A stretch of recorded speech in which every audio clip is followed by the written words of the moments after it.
ho tanterahina eto amintsika kosa ny fandraisana ny fikaonan-doha andiany fafito momba ny aretin'ny amin'ireo firenena Afrikana miteny frantsay izay fanao isaky ny rotaona aharitra telo andro moa izany amin'ny tsindray mitoraka ity.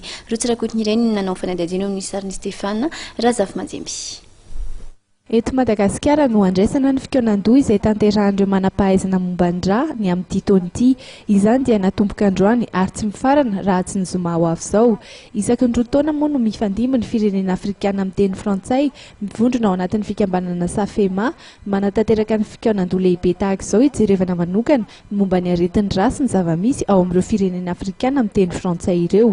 Raha ny eto amintsika manokana dia isan'ny natao vaindondra ra ny aretin'ny ra drepanositose izay tarazo no hitrangany.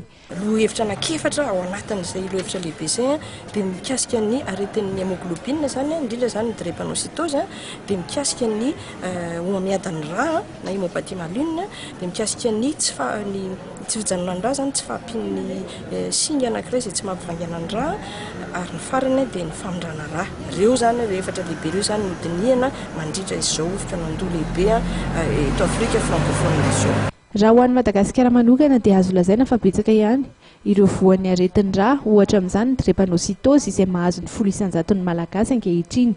Ankoatr'izay dia misy ihany koa ny homamiadan'ny ra izay manomboka mitombo ihany koa satria ny 5 isanjaton'ny malagasy no efa tratrany. Misy ihany koa ny aretina tsy fijanonana na fivanganan'ny ra izay mpahazo indray isanjaton'ny malagasy. Ny isan'ny mbola sakana hatreto dia ny tsy fahampian'ny enti-manana indrindra eo amin'ny fitsaboana ny aretin'ny ra ho an'ny tany Afrikana. Eo indrindra ny mbola ilana ezaka ahafahana manampy ireo mararin'ny aretin'ny ra.